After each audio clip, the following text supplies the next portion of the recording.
Hi, I'm Zachary Farnell. Thank you for joining me for another edition of your Timberlane Weather Update. This is the first edition into semester 2 for your high school and middle school students. Just getting out of midterm season now. Officially into the second semester, changing some of those class schedules, and we got a little bit of snow to welcome the new semester as well, along with some continually pretty cold temperatures. That's going to change over the next couple of weeks. We're going to break down a potential rain turning to snow system tomorrow, before maybe early next week we reach into the low 50s, if not the upper 40s for sure. So let's begin to break down some of that I talked about very briefly. I mentioned, again, kind of some of those colder temperatures that have been in the area for the last week-ish, and you can see those persisting throughout much of the day yesterday. Those daytime highs through much of the area, although they did reach above freezing, weren't exactly far above freezing. Pretty typical for this time of the year, and although we've been seeing and dealing with, a pretty chilly winter for much of the United States, we're getting a little bit of a warm-up over the next couple of days, and you can see across much of the map, much of the continuous United States here.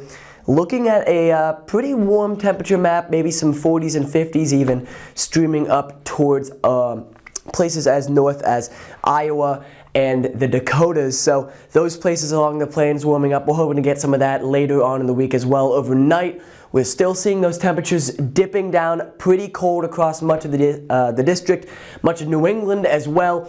Some of those temperatures reaching down to the 20s, the teens as you get up north into skiing country, but again, across the central part of this country, even though it is the south, it's even not usually this warm for parts of the south. You're looking in towards Louisiana, where they got snow, goodness gracious, maybe 2 weeks ago now, maybe just a week and a half ago. Down in Louisiana overnight, they barely dropped into the 60s, and during the daytime today, they're reaching back up into the 70s easily. Today, right now, we're in the 30s, not super warm, barely hovering around freezing throughout much of the day, but again, we're going to see that continually cool pattern begin to get bucked as with the rest of the United States. You can see on the satellite map why we're seeing this bucking of the trend, because in order for it to be really, really, really cold, you have to have clear skies, because in the winter time, when you have really clear skies, typically it's associated with a high pressure system, and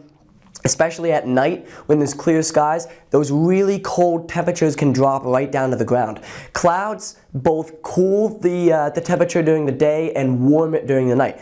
They act as an insulator. They kind of average out the temperatures. So when we're looking for the daytime and the nighttime temperatures to be more averaged out, you want clouds across the area. You saw exactly that. They were across the south last night, and you're seeing, well, right there where the temperatures were warmer overnight than they were here. We were pretty clear over the daytime. Today we're starting to get more clouds as this system begins to ramp up, moving across parts of the central, moving into the eastern United States right now, but this is going to kind of be our next system to watch over the next couple of days, and we'll look at it on the fronts map right now.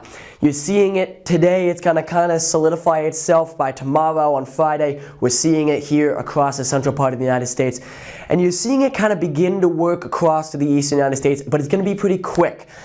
It's really taking its time across the central United States, solidifying itself, but once it does that, again, it's going to push through really quickly. So you're going to see it happen really fast here, but look, this is Friday, kind of early in the morning, before noon, for sure. Right now, it's a lot of rain across much of the eastern United States, with a little bit of snow in towards New York. For us, it's going to start out as rain.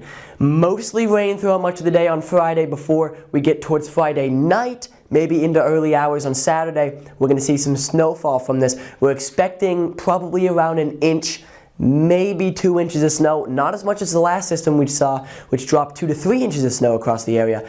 And this snow will not be sticking around for too long, because pretty shortly afterwards it's going to get a whole lot warmer across the area. But we'll break this down real quick. I mentioned this low pressure system going to push through really quick. You see it, it's already gone by the time we get towards Saturday. So for the daytime on Saturday, maybe some lingering clouds in the morning, but by the time we get to noon, it'll clear out. In the afternoon, evening, nighttime should be crystal clear throughout much of these areas as we look towards Saturday. On Sunday, it's going to be maybe a little bit more clouds. You see that high pressure system up to the north pushing in, allowing some lake effect snow to continue across New York, and some mountain snow, mainly just some showers. But for us, it's going to be pretty clear before on Monday we see this system back here bring a general warm up to the United States, including our area. So let's look on the 5 to 10 day forecast what exactly we can look forward to. Again, on Friday, I mentioned it, tomorrow we're looking towards temperatures in the high 30s. That's why it's going to be rainfall to begin with. But you see the overnight temperatures down into the down into the 20s. We're probably going to see it turn over to snow sometime in the evening hours. So as the sun goes down, and there'll still be raining the evening, nighttime, early Saturday morning hours. It'll be snowing, but not a whole lot of snow. That snow will stick around on Saturday as you see those crystal clear skies move in and over our area. But it's going to be cold, especially overnight.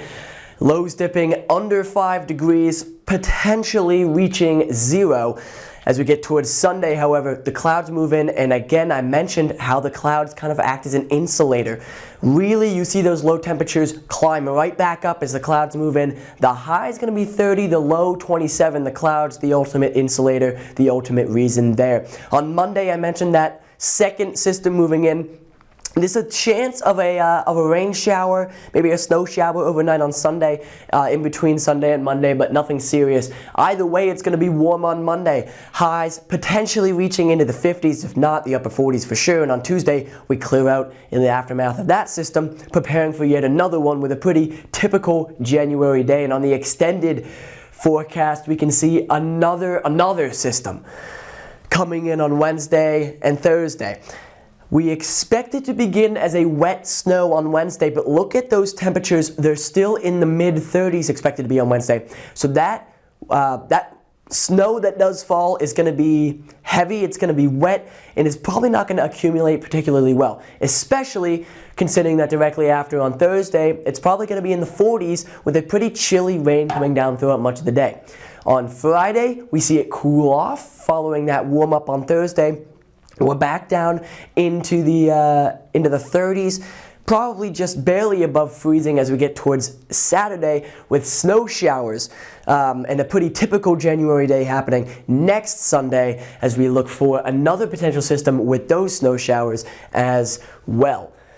Well, I'm Zachary Farnell. Thank you for joining me for another edition of your Timberlane Weather Update. Make sure to stay weather alert, weather aware as always. We are in January. We're getting towards nor'easter season. None of these systems look particularly extraneous or dangerous at this time, but remember, systems and weather can change in an instant, so make sure you stay alert, make sure you stay aware. Tune into a Timberlane Weather Update twice a week, once on Instagram and once on Facebook every week, so that you are aware of what's happening within your district of the weather. Thank you for joining me Thank you for joining me for another edition of your Timberlane Weather Update. I'm Zachary Farnell, signing off.